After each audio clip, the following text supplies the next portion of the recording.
વહાલા મિત્રો, જો કોઈ વ્યક્તિના જીવનમાં આશા અને ધ્યેય ન હોય તો તે જીવનને માણી શકતો નથી.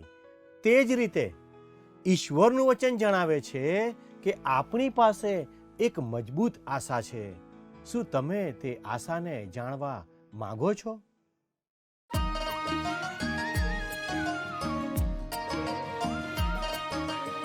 स्तवन करूं स्तवन करूं स्तवन करूं ईसु तारूं वचन सुनीने ग्रहण करूं सहु તેને પંથે ચાલું સ્તવન કરું સ્તવન કરું સ્તવન કરું ઈસુ તારું.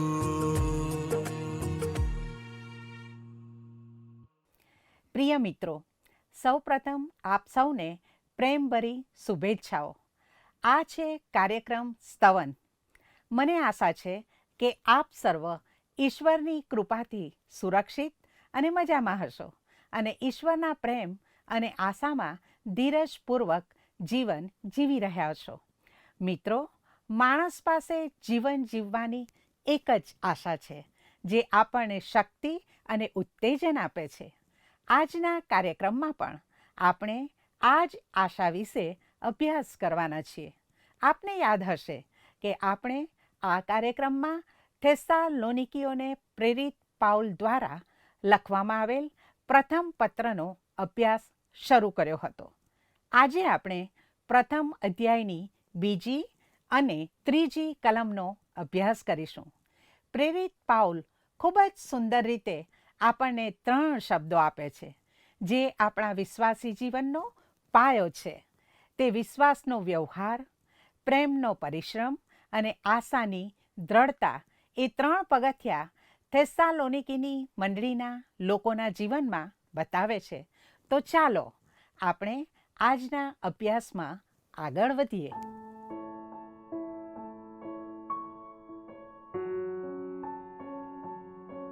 વહાલા મિત્રો, તમે જાણો છો તેમ ગત સ્તવન કાર્યક્રમમાં આપણે પવિત્ર ગ્રંથ બાઇબલમાં નવા કરારના વિભાગમાં આવેલ થેસ્સલોનિકાની મંડળીને સંત પાઉલે લખેલા પત્રનો અભ્યાસ શરૂ કરી ચૂક્યા છીએ. ગત સ્તવન કાર્યક્રમમાં આપણે આ પત્રનો પૂર્વ ઇતિહાસ જોઈ ગયા. આ પત્રને લખવાનો હેતુ આપણે જોઈ ગયા. આજે આપણે થેસ્સાલોનિકાની મંડળીને પાઉલના પહેલા પત્રના પ્રથમ અધ્યાયની બીજી અને ત્રીજી કલમનો અભ્યાસ કરવાના છીએ. સૌ પ્રથમ આપણે બીજી કલમ વિશે અભ્યાસ કરીશું. પહેલો થેસ્સલોનિકા 1 અને 2માં આ પ્રમાણે લખ્યું છે, અમારી પ્રાર્થનાઓમાં તમારું સ્મરણ કરીને અમે સદા તમો સર્વ વિશે દેવની આભાર સ્તુતિ કરીએ છીએ. વાલા મિત્રો, આમ પ્રેરિત પાઉલ તેમણે સ્થાપેલી બધી જ મંડળીઓ માટે નિયમિતપણે પ્રાર્થના કરે છે. પ્રેરિત પાઉલની પ્રાર્થનાની યાદી બહુ જ મોટી હતી. તે યાદીમાં કોના કોના નામો હતા તે જાણવું આપણા માટે એક રસપ્રદ અભ્યાસ બની રહેશે. મિત્રો, તમને જાણીને આશ્ચર્ય થશે કે સંત પાઉલ કેટલી બધી જુદી જુદી મંડળીઓ, કેટલી બધી વ્યક્તિઓ અને કેટલા બધા લોકોના જૂથો માટે પ્રાર્થના કરતા હતા. તેઓ લખે છે, તમારા બધાને માટે અમે હંમેશા ઈશ્વરનો આભાર માનીએ છીએ. સંત પાઉલ ઘણી બધી બાબતો માટે આ મંડળીનો અને ઈશ્વરનો આભાર માને છે. અને પાઉલ પાસે આ મંડળીનો આભાર માનવા માટે ઘણા બધા કારણો છે.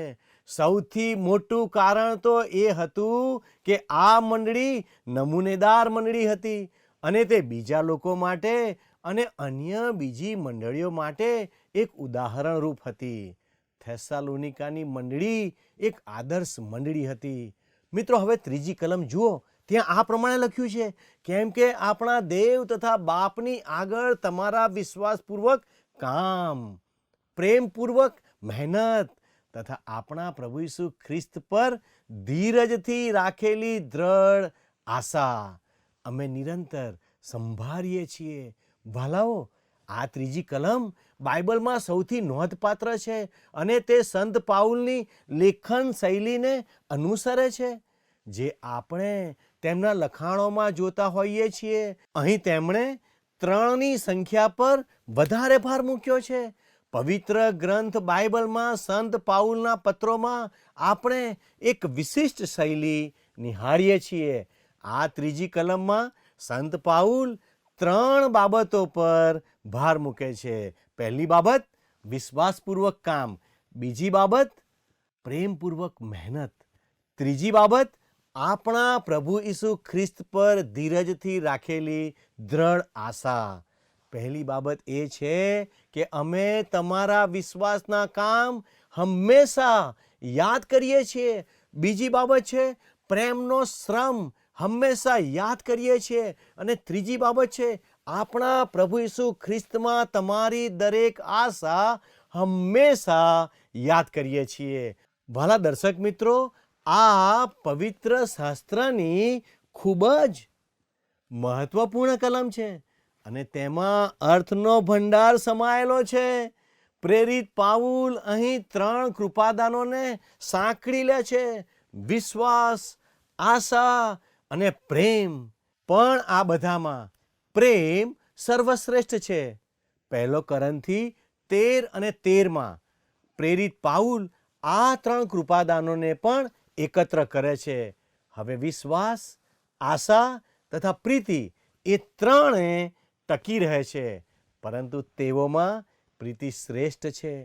ભાલાઓ, ઘણા વર્ષો પહેલા ન્યૂ જર્સીમાં એક વૈજ્ઞાનિક જેમણે અવકાશ કેપ્સ્યુલ પર અગ્નિ સુરક્ષા કવચની ડિઝાઇન કરી હતી, જેથી તેઓ અવકાશમાં જાય ત્યારે વાતાવરણના ઘર્ષણને કારણે તેઓ સળગી ન જાય. તેમણે કહ્યું, શું તમે ક્યારેય નોંધ્યું છે કે આ સૃષ્ટિ 3 બાબતમાં વહેંચાયેલી છે? મિત્રો, તેનો શું મતલબ છે? તમે અને હું એક ભૌતિક સૃષ્ટિમાં રહીએ છીએ જે સમય, અવકાશ અને દ્રવ્યમાં વહેંચાયેલી છે. તે વૈજ્ઞાનિકે જણાવ્યું કે સમય 3 ભાગમાં વહેંચાયેલો છે: ભૂતકાળ, વર્તમાન અને ભવિષ્ય. શું તમે ચોથા કાળ વિશે વિચારી શકો છો? ભલા મિત્રો, તેમણે એ પણ કહ્યું કે અવકાશ લંબાઈ, પહોળાઈ અને ઊંચાઈમાં વહેંચાયેલું છે. તમે જોઈ શકો છો કે આ વિશ્વ જેમાં તમે અને હું રહીએ છીએ તે ત્રિએકતાની નિશાની ધરાવે છે. ભલાઓ, રસપ્રદ વાત એ છે કે ઈશ્વરનું વચન પણ એવી જ ત્રિએકતા દર્શાવે છે. સંત પાઉલ માનવ શરીરમાં રહેલી 3 બાબતોનો ઉલ્લેખ કરે છે. 1 થેસલોનિકા 5 અને 23માં આ પ્રમાણે નોંધ્યું છે: હવે શાંતિનો દેવ પોતે તમને પૂરા પવિત્ર કરો અને આપણા પ્રભુ ઈસુ ખ્રિસ્તના આવતા સુધી તમારો આત્મા, પ્રાણ તથા શરીર સંપૂર્ણ તથા નિર્દોષ રાખવામાં આવો. ભાલા દર્શક મિત્રો, આ કલમ પ્રગટ કરે છે માનવી ત્રિએક છે. 3ની સંખ્યા વિશે તેના મહત્વને લગતા બીજા કેટલાક રસપ્રદ ઉદાહરણો પણ આપણને જોવા મળે છે. ઉદાહરણ તરીકે, શું તમે નોંધ્યું છે કે ઉત્પત્તિના પુસ્તકમાં આદમના ફક્ત 3 જ પુત્રોના નામ આપવામાં આવ્યા છે? મને ખાતરી છે કે આદમ અને હવાને 3 કરતાં વધારે પુત્રો હતા. તેઓએ માનવ જાતિની શરૂઆત કરી, પરંતુ ફક્ત 3 પુત્રોના નામ આપવામાં આવ્યા છે: કાઈન, હાબેલ અને સેત.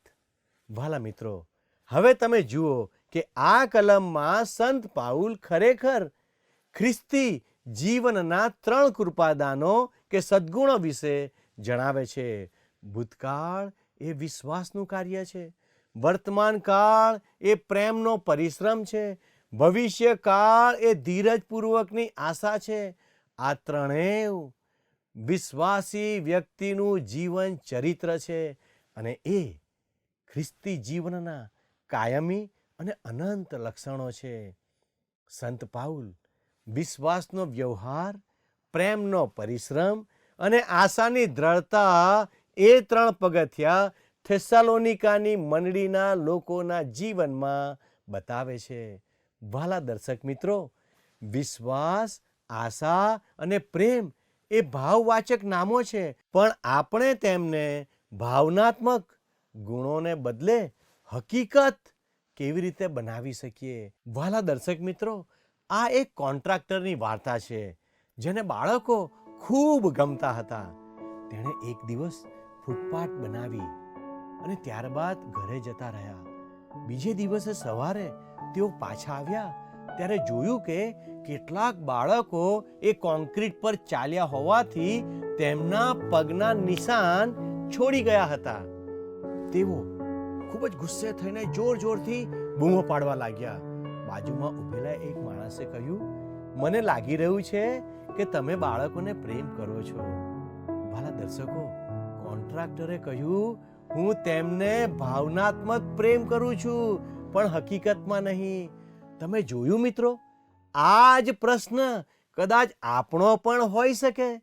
આપણે આ લાગણીઓને હકીકતનું સ્વરૂપ કેવી રીતે આપીએ? સંત પાઉલ આ 3 ગુણોને આપણા રોજિંદા આચરણમાં મૂળ સ્થાન પર મૂકે છે. તે આ ગુણોને અભૌતિકતામાંથી બહાર કાઢે છે અને તેમને ભૌતિક બનાવે છે. વહાલા દર્શકો, ધ્યાન રાખો કે તે કેવી રીતે કરે છે. વિશ્વાસનું કાર્ય, પ્રેમનો શ્રમ અને આશાની ધીરજમાંથી તે થેસાલોનિકાના વિશ્વાસીઓના જીવનના 3 પગલાં ટાંકે છે. પ્રથમ બાબત છે, કેવી રીતે તમે પ્રતિમા તરફથી સાચા ઈશ્વર તરફ વળ્યા. આ તો વિશ્વાસનું કાર્ય છે. બીજી બાબત, ઈશ્વરની સેવા કરવી એ પ્રેમનો પરિશ્રમ છે. ત્રીજી બાબત, સ્વર્ગમાંના ઈશ્વરના પુત્ર પ્રભુ ઈસુ ખ્રિસ્તના આગમનની તમે રાહ જુઓ છો અને તે જ દ્રઢ આશાની ધીરજ છે. વહાલા દર્શક મિત્રો, હવે વિશ્વાસનું કાર્ય આ એક અભિવ્યક્તિ છે, કારણ કે આપણને કહેવામાં આવ્યું છે કે માત્ર ઈશ્વરની કૃપાથી જ વિશ્વાસની મારફતે તમારો ઉદ્ધાર થયેલો છે. તે તમારાથી બન્યું નથી, પણ ઈશ્વરે એ કર્યું છે. આથી એમાં ગર્વ કરવા જેવું કાંઈ નથી, કારણ કે તે તમારા પોતાના પ્રયત્નોનું પરિણામ નથી. જે એફેસીઓનો પત્ર તેનો 2 અધ્યાય 8 અને 9 કલમમાં લખવામાં આવ્યું છે, છતાં અહીં તેને વિશ્વાસનું કાર્ય કહેવામાં આવે છે. મને એવું લાગે છે કે સંત પાઉલ અહીં સ્પષ્ટ કરી રહ્યા છે કે તે અને યાકૂબ એકબીજાની વિરુદ્ધ નથી.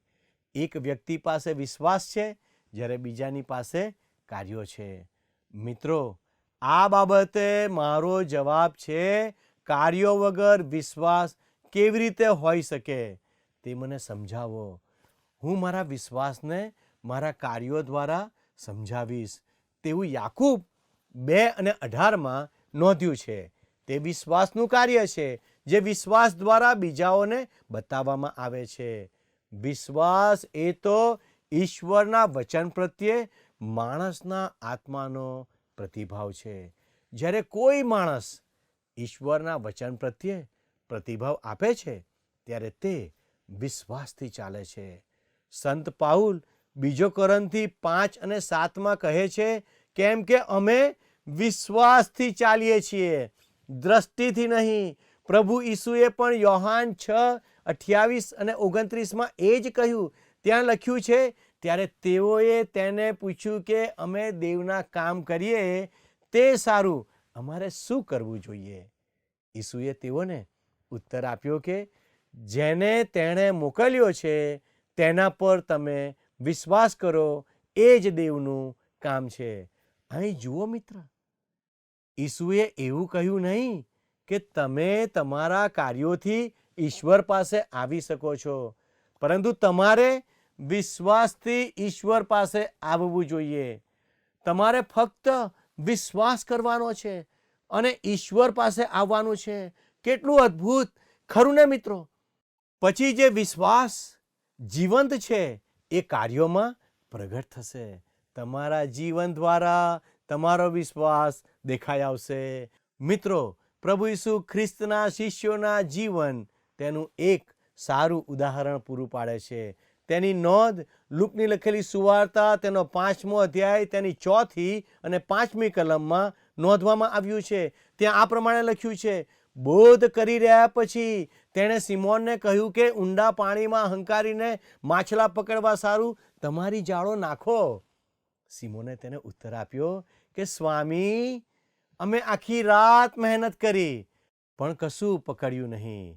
તો પણ તારા કહ્યાથી હું જાળો નાખીશ. મિત્રો, પિતરે સાચું જ કહ્યું, કારણ કે તે આ સમુદ્રને જાણતો હતો અને ત્યાં ફરીથી જાળ નાખવાનો કોઈ અર્થ નથી એમ સિમોન પિત્તર કહી શક્યો હોત. પરંતુ સિમોન પિત્તર શું કહે છે તેના પર ધ્યાન આપો. તે કહે છે, છતાં પણ તમારા કહેવાથી હું જાળ નાખીશ. અહીં તે કહે છે કે તે પાછો જશે અને ફરીથી માછલી પકડશે. મારા મિત્રો, તે તો વિશ્વાસનું કાર્ય છે. વિશ્વાસીઓ તરીકે આપણે એ સમજવાની જરૂર છે કે વિશ્વાસનું કાર્ય ઈશ્વરના વચન પર કાર્ય કરે છે. ઈશ્વરનું કાર્ય શું છે? તે કાર્ય તો પ્રભુ ઈસુ ખ્રિસ્ત પર વિશ્વાસ કરવાનું છે. જ્યારે તમે ઈશ્વરનું વચન જે કહે છે તેના પર કાર્ય કરો છો, ત્યારે તમારો વિશ્વાસ દુનિયા સમક્ષ સ્પષ્ટ થશે.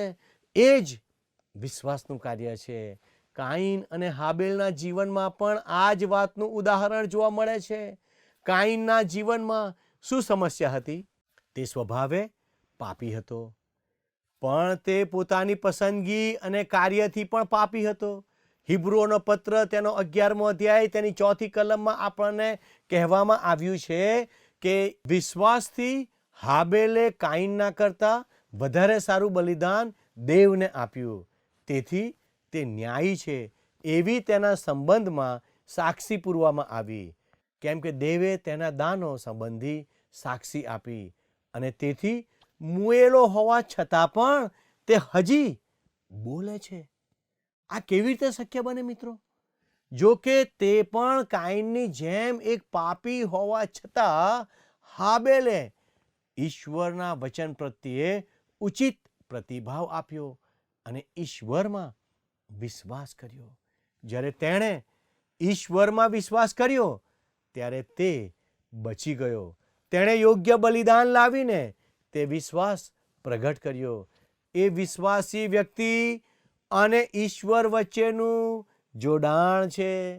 તે ઈશ્વરના વચનને તમારા હૃદય સુધી પહોંચાડે છે અને તમે તેનો પ્રતિભાવ આપો છો. તે જ હૃદય પરિવર્તન છે. આમ હૃદય પરિવર્તન એટલે ઈશ્વરમાં વિશ્વાસ કરવો. થેસ્સાલોનિકેના વિશ્વાસીઓ પ્રતિમાઓથી ઈશ્વર તરફ વળ્યા હતા. સંત પાઉલે થેસ્સાલોનિકેમાં જઈને તેઓને ઈસુ ખ્રિસ્તનો ઉપદેશ આપ્યો.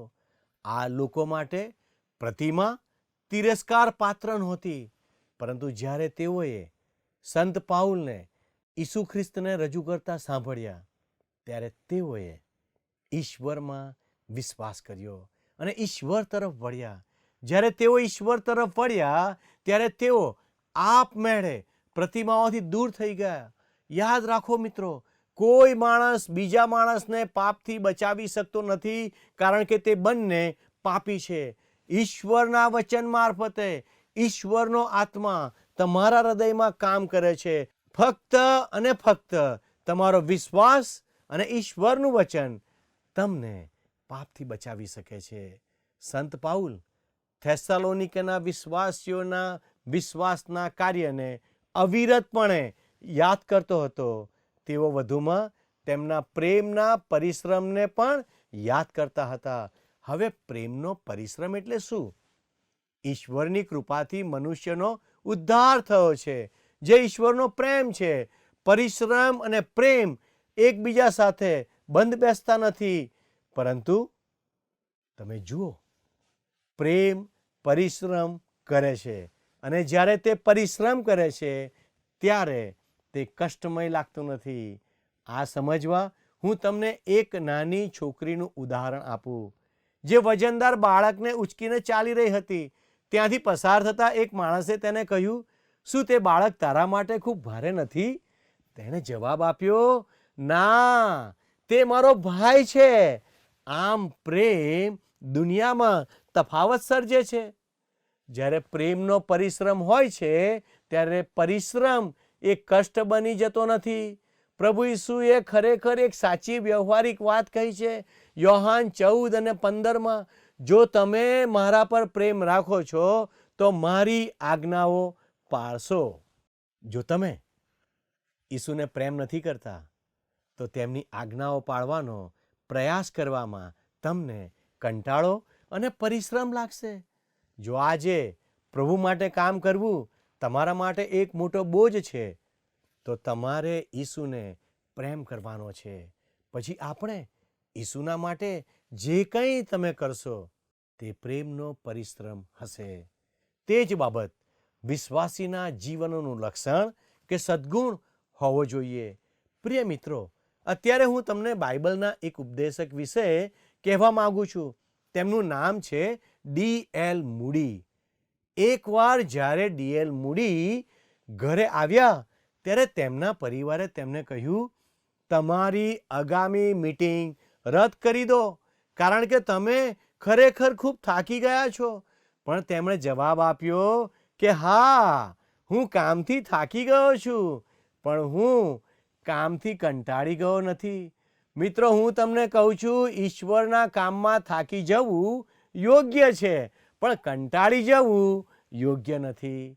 વાલા મિત્રો, ઈશ્વર પ્રત્યેનો પ્રેમ આજ્ઞા પાલનમાં વ્યક્ત થાય છે. તેથી તમારા પ્રેમથી તેને સાબિત કરો. હવે મિત્રો, ત્રીજી બાબત જેના માટે પાઉલ થેસ્સાલોનિકાના વિશ્વાસીઓની પ્રશંસા કરે છે તે છે તેમની આશાની ધીરજ. જીવંત અને સાચા ઈશ્વરની સેવા કરવા માટે પ્રતિમાઓ તરફથી ઈશ્વર તરફ પાછા વળ્યા પછી તેઓએ સ્વર્ગમાંના ઈશ્વરના પુત્રની પણ રાહ જોઈ. આ બાબત આશાની ધીરજ છે. દરેક માણસ ભવિષ્ય માટે કોઈને કોઈ આશા સાથે જીવે છે, અને તે આશા ગમે તે વ્યક્તિને ટકાવી રાખે છે. સદીઓથી માણસોએ આ વાતને વ્યક્ત કરી છે. માર્ટિન લ્યુથર નામના એક વિદ્વાને કહ્યું હતું કે દુનિયામાં જે કંઈ થાય છે તે બધું આશા દ્વારા થાય છે. કવિ એલેક્ઝાન્ડર પોપે લખ્યું, આશા માનવ હૃદયમાં શાશ્વત રીતે ઉગે છે. વહાલાઓ, એક રાજકારણી થોમસ જેફરસને કહ્યું, હું મારા મગજમાં રહેલી આશા સાથે મારી નાવ ચલાવું છું, ભયને પાછળ છોડી દઉં છું. ઈશ્વરની સેવા કરવી અને તેમના પુત્ર પ્રભુ ઈસુ ખ્રિસ્તની સ્વર્ગમાંથી આવવાની રાહ જોવી એ કેટલું ભવ્ય અને અદ્ભુત છે. તે ધન્ય આશા છે. આજે ઘણા બધા લોકો માનવીમાં આશા રાખે છે, એવું વિચારીને કે માનવી તેમને બધી સમસ્યાઓનું નિરાકરણ લાવી શકે છે અને વિશ્વમાં શાંતિ અને સમૃદ્ધિ લાવી શકે છે. પણ માનવી એવું કરી શકતો નથી. જો તમારી આશા આ દુનિયામાં છે તો તમે એવી ખુશીની શોધમાં છો જે મળવાની કોઈ શક્યતા નથી, અને તે તમારા હાથમાં આવતા જ ફુગ્ગાની જેમ ફૂટી જશે. તમે એક એવા વાંસળી વગાડનારાને અનુસરી રહ્યા છો જે કહે છે, હું હંમેશા ફુગ્ગાઓ ફૂંકી રહ્યો છું. ઈશ્વરે માનવીને સ્વર્ગમાંથી બહાર કાઢી મૂક્યો, કારણ કે તે માનવી પાપી હતો, અને માનવી તે દિવસથી સ્વર્ગની બહાર એક સ્વર્ગલોક બનાવવાનો પ્રયાસ કરી રહ્યો છે. વર્ષોથી મંડળી એવું માની રહી છે કે તે સ્વર્ગનું રાજ્ય બનાવી રહી છે, પણ એવું થતું નથી. ઈશ્વર માનવીને હંમેશ માટે પાપમાં રહેવા પણ નહીં દે. અને આપણે તેના માટે તેમનો આભાર માનીએ છીએ. દરેક યુગમાં વૈશ્વિક કટોકટીનો સમય આવે છે અને કહે છે કોઈક રીતે આપણે આપણો રસ્તો શોધી લઈશું. વાલા મિત્રો, આજે તમારી આશા શું છે? શું તમારી આશા કોઈ વ્યક્તિમાં છે કે કોઈ માનવ સર્જિત સંગઠનમાં છે? ઈશ્વર કોઈ પણ વ્યક્તિ પર દયા કરે છે જેની આશા નાની અને નાજુક હોડી પર ટકી છે, જેને માનવી હલેસા મારીને ચલાવી રહ્યો છે. મને નથી લાગતું કે અહીં કોઈ પણ માનવી, કોઈ પણ પક્ષ કે કોઈ પણ જૂથ આ દુનિયાની સમસ્યાઓનો ઉકેલ લાવી શકે. આ વિશ્વનો રાજદંડ ખીલે વિંધાયેલા પ્રભુ ઈસુના હાથમાં છે અને તે યોગ્ય સમયે આગળ વધીને કાર્ય કરશે. આ એક વાત હું જાણું છું જે રોમન 8 અને 28માં નોંધવામાં આવી છે. વળી આપણે જાણીએ છીએ કે જેઓ દેવના ઉપર પ્રેમ રાખે છે, જેઓ તેના સંકલ્પ પ્રમાણે તેડાયેલા છે, તેઓને એકંદરે સગળું હિતકારક નીવડે છે.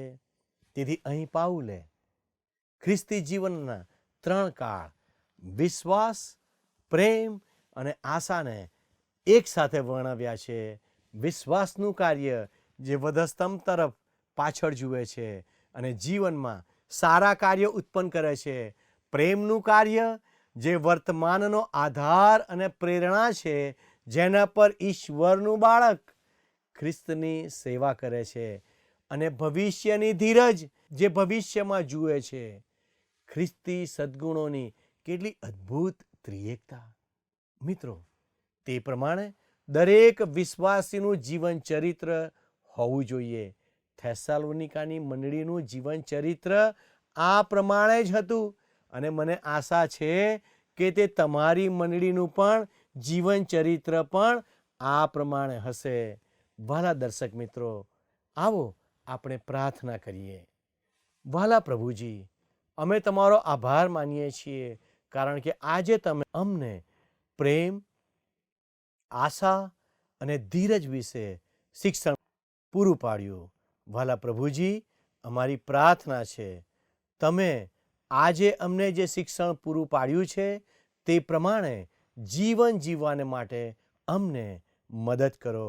અમારી આ પ્રાર્થના ઈસુના નામમાં માગીએ છીએ. આમેન.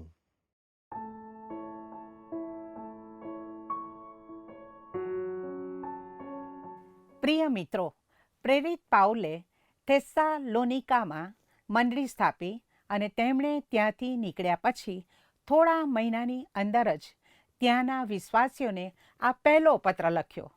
નવા વિશ્વાસીઓ મધ્યે સેવા કાર્ય કરવા અને શુભ સંદેશનો પ્રચાર કરવા માટે પ્રેરિત પાઉલે તિમોથીને પાછા મોકલ્યા. મિત્રો, આજનો કાર્યક્રમ આપને કેવો લાગ્યો તે અમને ચોક્કસ જણાવજો. તે સાથે અમારા આજના પ્રશ્નનો જવાબ પણ ચોક્કસ આપજો. દરેક પ્રશ્નનો સાચો જવાબ આપનાર વિજેતાઓના નામ દર મહિનાના પ્રથમ સોમવારે જાહેર કરવામાં આવશે.